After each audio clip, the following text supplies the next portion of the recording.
Assalamualaikum, jumpa lagi di channel Dapur Mama Nadifa. Di video kali ini saya akan buat selai nanas lagi, tapi caranya berbeda dari yang kemarin dan hasilnya sangat cantik, teksturnya berserat dan juga gampang sekali dibulatkan seperti ini. Yuk langsung saja ke cara membuatnya. Nah, ini sudah kita siapkan buah nanasnya sudah dikupas. Untuk buah nanasnya ini sebanyak 8 buah. Sebelum kita blender nanasnya, kita ambil dulu mata nanasnya. Ini saya coba kerat-kerat menggunakan pisau, tapi sepertinya ini susah banget ya. Nah, sebaiknya tinggalkan cara ini akan mempersulit pekerjaan kamu ya. Nah, sekarang saya punya alat ajaib. Ini adalah capitan untuk mengambil mata nanas. Ini alatnya sangat berguna banget dan juga untuk mempermudah pekerjaan kamu ya. Jadi tinggal dicapit seperti ini aja. Kalau kamu tidak ingin menggunakan mata nanasnya ini sangat efektif banget dan ini tidak banyak yang terbuang bagian daging nanasnya. Nah, gampang banget ya cara menggunakannya dan ini bisa mempercepat pekerjaan kamu. Dan bikin heran ya, alat sebagus ini harganya murah banget, hanya 2000-an aja ya. Kalian yang pengen punya alat seperti ini bisa beli ya, diklik di kolom deskripsi sudah saya cantumkan.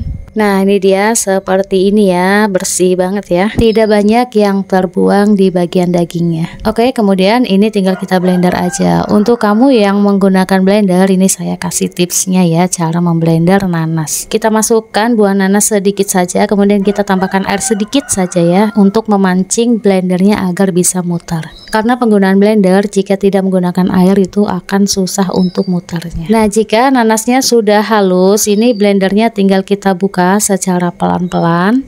Ini tutupnya kita buka sebagian ya, jadi jangan dibuka semuanya. Dan ini kondisi blendernya masih menyala. Kemudian kita masukkan lagi nanas. Kita masukkan sedikit demi sedikit nanasnya sampai dia halus dulu, baru kita akan masukkan nanas berikutnya. Nah, ini nanas yang tadi kita blender sudah halus, kita masukkan nanas berikutnya. Ini kita blender dulu sampai halus. Lakukan cara ini secara berulang hingga blendernya hampir penuh. Kalau kita masukkan nanas dalam keadaan blender mati, biasanya suka nyangkut di bagian pisaunya, jadi susah untuk mutar. Jadi kita masukkannya secara seperti ini ya. Begitu nanasnya dimasukkan, dia akan berputar dan langsung hancur nanasnya. Dan ini blendernya sudah hampir penuh ya. Ini terakhir nanas kita masukkan, kita blender dulu sampai halus. Nah, ini sudah halus, bisa kita lihat ya, dia berputarnya cepat seperti ini. Ini bisa kita matikan mesinnya. Nah, jika sudah, ini langsung saja kita tuang ke penggorengan, tapi jangan dituang semuanya, kita sisahkan sedikit seperti ini ya. Ini gunanya untuk memancing nanas yang akan kita blender, jadi kita tidak perlu menambahkan air lagi ya. Nah, lakukan cara yang seperti tadi, kita nyalakan blendernya, baru kita masukkan buah nanas yang akan kita blender. Oke, lakukan hal yang sama seperti tadi hingga nanasnya habis. Nah, ini buah nanasnya sudah kita blender semuanya. Kemudian yang terakhir ini ada mata nanas yang kita cungkil tadi ya. Ini jangan kita buang ya, ini akan kita manfaatkan semaksimal mungkin. Ini kita blender semuanya, tapi sebelum di blender ini mata nanasnya tadi dicuci dulu ya. Nah, kemudian tinggal kita tambahkan air sedikit aja ya, agar blendernya bisa berputar. Mata nanas ini sangat keras ya, jadi harus kita blender terpisah seperti ini. Dan ini harus sampai benar-benar halus. Ini rada lama ya memblendernya. Sebenarnya bisa aja kita blender langsung tanpa harus kita pisahkan dulu mata nanasnya. Tapi perlu diperhatikan, mata nanas ini sangat keras, dia tidak akan hancur. Kalau memblendernya tidak maksimal, itu membuat selai nanasnya menjadi kasar atau bertekstur seperti berpasir. Nah, ini mata nanasnya sudah kita blender ya. Nah, agar hasil lebih maksimal, kemudian ini akan kita saring. Nah, ini kita saring sampai dia tinggal bersisa ampas-ampasnya aja.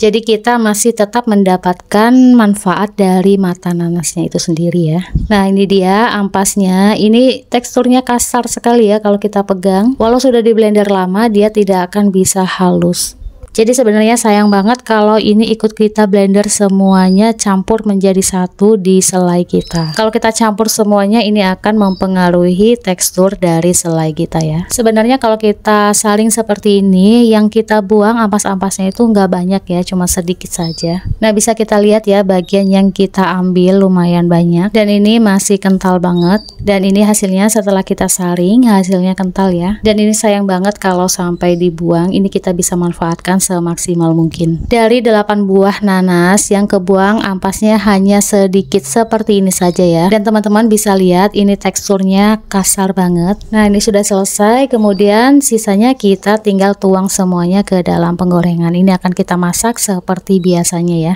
Ini kita setkan dulu sampai kadar airnya berkurang. Nah, ini kadar airnya sudah menyusut. Ini tinggal kita tambahkan gula pasir. Untuk gula pasirnya ini sebanyak 600 gram. Banyaknya gula pasir kita sesuaikan saja dengan jenis nanas yang kita gunakan ya. Kalau nanasnya sudah cukup manis, kita bisa kurangkan gulanya, atau kalau nanasnya kurang manis, kita bisa tambahkan gulanya, atau sesuaikan saja dengan selera teman-teman ya. Jika teman-teman suka aroma kayu manis, boleh ditambahkan dengan kayu manis ya, sesuaikan saja dengan selera. Ini kita masak dengan api yang sedang, cenderung kecil agar tidak gosong ya. Ini kita terus sambil aduk, jangan sampai lengah ya, karena nanti bisa bagian bawahnya gosong. Nah, ini selai nanasnya sudah matang ya, dia berubah menjadi kecoklatan seperti ini, warnanya bagus banget, teksturnya juga sudah terlihat berserat seperti ini ya. Ini kadar airnya sudah berkurang, ini bisa kita matikan dan kita pindahkan ke wadah yang bersih. Dan ini dia hasil bersihnya, ini kita timbang ya, hampir 1,5 kilo ya. Oke, ini dia hasil selai nanasnya. Ini saya suka banget hasilnya, berserat dan teksturnya juga tidak terlalu lembek. Ini pas banget untuk dibulatkan seperti ini ya. Ini gampang banget untuk membulatkannya. Dari ketiga cara yang saya gunakan, mulai dari mata nanas yang kita buang, kemudian mata nanas yang kita gunakan semuanya, dan yang terakhir ini menggunakan mata nanas yang disaring.